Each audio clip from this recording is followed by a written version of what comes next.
There are stories that flicker briefly in the public consciousness, burning intensely before fading into the vast archive of celebrity lore. And then there are stories that linger, their echoes resonating through the years, haunting us with questions that have no easy answers. They remind us that behind the polished veneer of fame, behind the laughter captured on celluloid, lie human hearts capable of experiencing the most profound love and the most unbearable pain. Today we're going to step away from the headlines and into the quiet, shadowed spaces of one such story. We're going to talk about a young man named Tyler Lambert. For most, his name is a footnote, inextricably linked to the tragic legacy of his mother, Dana Plato, the actress who charmed a generation as the effervescent Kimberly Drummond on the iconic sitcom Diff'rent Strokes. Dana's story is one of Hollywood's most cautionary tales, a story of a light that shone so brightly before being extinguished far too soon. But the tragedy didn't end with her. It cast a long, dark shadow that would ultimately envelop the person she loved most in the world. The late 1970s in America were a time of transition. The turbulence of the preceding decade was giving way to a new kind of cultural landscape. In living rooms across the nation, the television set was more than just an appliance. It was a hearth, a central gathering place where families came together. And the stories it told shaped the national conversation. Sitcoms, in particular, became the comfort food of the era. They offered a half-hour respite from the complexities of the real world, presenting idealized families who, despite their weekly predicaments, always found resolution in a warm hug and a timely punchline. It was into this landscape that Diff'rent Strokes premiered in 1978. The show's premise was both novel and heartwarming. A wealthy white widower, Philip Drummond, adopts the two young African-American sons of his late housekeeper. The series tackled themes of race, class, and family with a gentle touch, becoming an instant cultural phenomenon. At the heart of this fictional family were the three children: the wisecracking Arnold, played by Gary Coleman, the earnest Willis, played by Todd Bridges, and their new big sister, the picture-perfect Kimberly Drummond, brought to life by a young actress with sparkling eyes and an infectious smile, Dana Plato. Dana was, in many ways, the quintessential girl next door. Discovered at a young age, she possessed a natural charisma that translated effortlessly to the screen. To the millions who tuned in each week, she was Kimberly, privileged, pretty, and kind-hearted. She represented a kind of aspirational normalcy, the perfect daughter in the perfect television family. But the reality of being a child star in the 1980s was anything but normal. It was a world of immense pressure, of long hours on set, of missed childhoods, and of a level of public scrutiny that no young person is truly equipped to handle. The very machinery that built these children into icons was often indifferent to the human cost. It was at the zenith of this fame, on July 2, 1984, that Dana Plato gave birth to her only child, Tyler Edward Lambert. His father was Lanny Lambert, a rock guitarist Dana had married in a whirlwind romance. For Dana, who had a fraught relationship with her own adoptive parents and had long craved a family of her own, Tyler's birth was a moment of profound joy. He was, in her eyes, the one thing that was truly hers, a tangible symbol of love and hope in a life that was becoming increasingly complicated. From his infancy through preschool years, Tyler Lambert experienced a childhood profoundly influenced by his mother, Dana Plato's fame, as Kimberly Drummond on Diff'rent Strokes, 1978 to 1986. As a young child, Tyler benefited from the material advantages of Dana's successful career. which included a secure home environment in Los Angeles, access to high-quality toys and clothing reflective of 1980s trends, and early exposure to stimulating activities like educational outings or private playgroups. These elements provided Tyler with a foundation of comfort and opportunity, allowing him to explore the world in ways that many children his age could not, such as attending events tied to Hollywood's social scene, where he might interact with other celebrity offspring. Yet this privilege was inextricably linked to the challenges of growing up under constant public scrutiny. Tyler's daily life was disrupted by the media's obsession with Dana, leading to frequent encounters with paparazzi who photographed the family during routine activities like park visits or shopping trips. For a toddler like Tyler, these intrusions could manifest as sudden flashes of cameras or strangers approaching his mother, creating an atmosphere of unpredictability that might have fostered early wariness or confusion about personal boundaries. The blurring of Dana's on-screen persona with her real-life role meant that Tyler often saw his mother not just as a parent, but as a figure idolized by fans, which could have complicated his developing sense of security and attachment. During these years, Tyler's world was one where affection from outsiders, fans sending gifts or letters addressed to Kimberly Drummond's family, coexisted with the loss of privacy, potentially shaping his emerging personality toward adaptability but also caution in social interactions. As Diff'rent Strokes ended in 1986, Tyler, then around 2 years old, began to encounter the ripple effects of his mother's career downturn. The shift from financial abundance to emerging constraints unlikely altered Tyler's daily routines. What was once a life of plentiful resources might have transitioned to more modest circumstances, such as fewer extravagant toys or changes in living arrangements to cut costs. At this age, Tyler's perceptual acuity as a child would have allowed him to absorb the subtle tensions in the household, picking up on Dana's stress through changes in her availability or mood during playtime and bedtime routines. By ages 3 to 5, Tyler's environment grew more unstable, as Dana's marriage to his father, Lanny Lambert, showed increasing strain. Tyler might have witnessed parental arguments or felt the emotional distance between them, which could manifest in his behavior as heightened clinginess, tantrums, or withdrawal, common responses in children exposed to marital discord. The lack of consistent family harmony would have challenged Tyler's developing emotional regulation, forcing him to navigate a home where joy was interspersed with uncertainty. During this period, Tyler's interactions with extended family or caregivers might have become more prominent, providing pockets of stability, but the overarching sense of change likely left him with an early imprint of impermanence, influencing how he formed attachments and coped with transitions.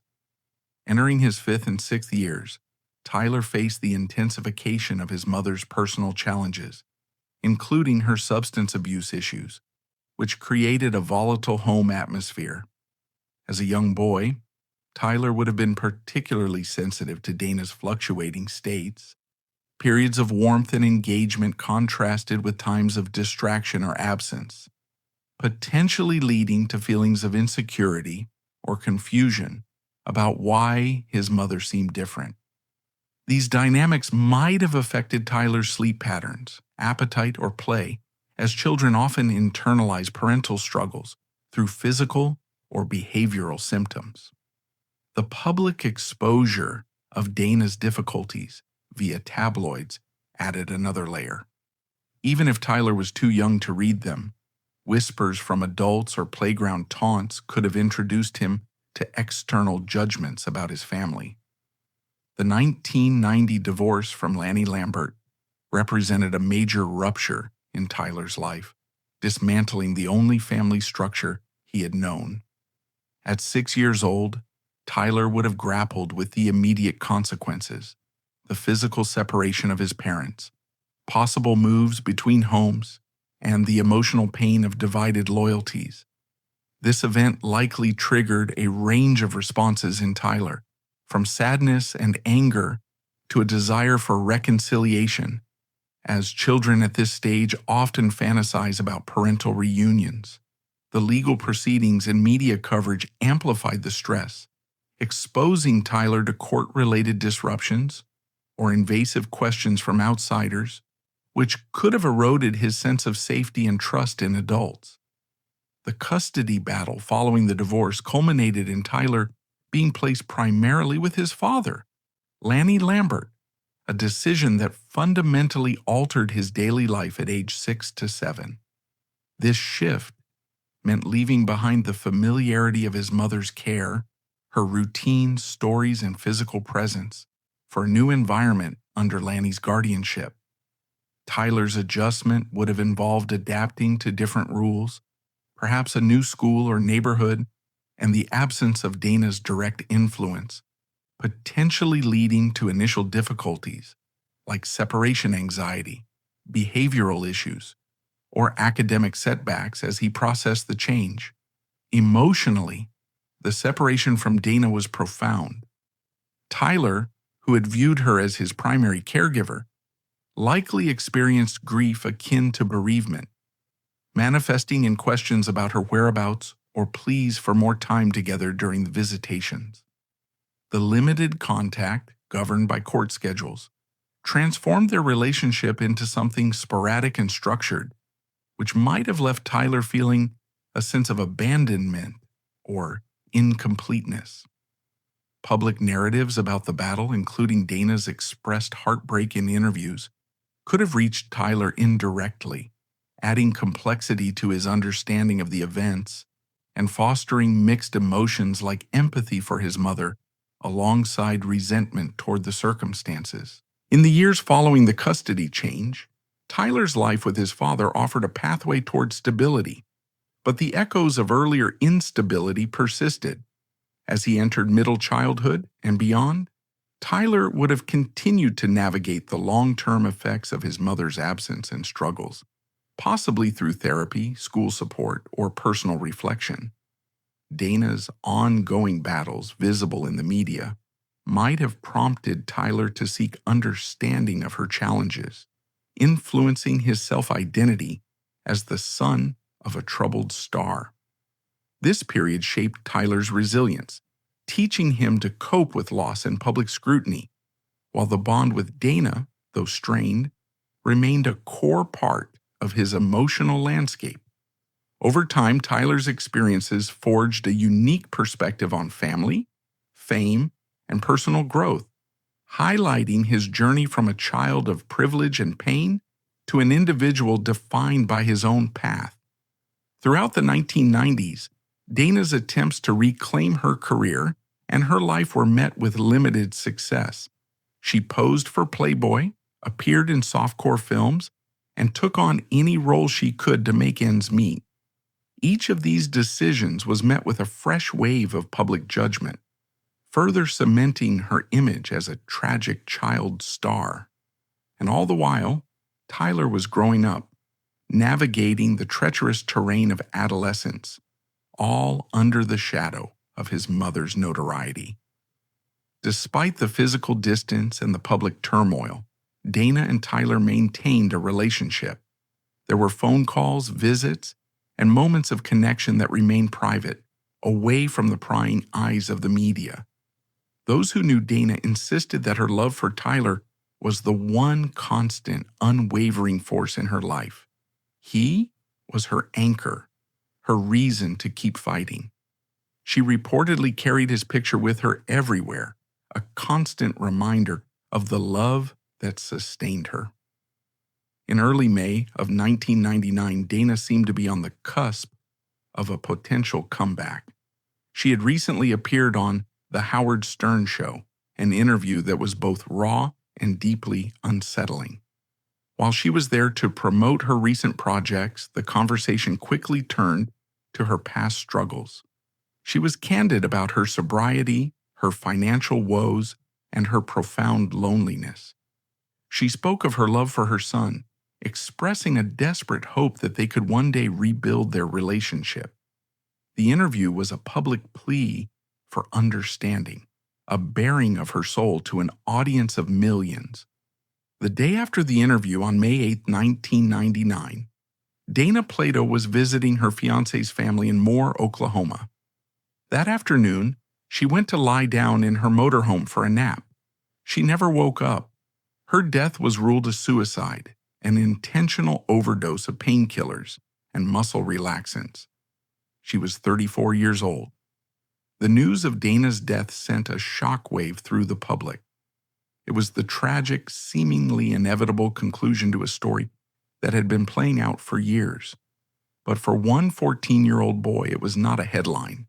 It was the end of his world. The loss of a parent is a cataclysmic event in any child's life. But for Tyler, it was compounded by the public nature of his mother's death, the years of preceding turmoil, and the specific trauma of suicide. Losing a parent to suicide leaves behind a unique and complicated grief. It is a grief riddled with unanswerable questions, with feelings of guilt, anger, and abandonment.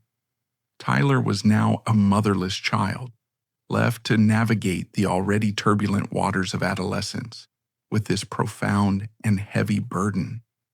In the aftermath of Dana's death, he went to live with his maternal grandmother, a woman who had also been deeply affected by the loss of her daughter.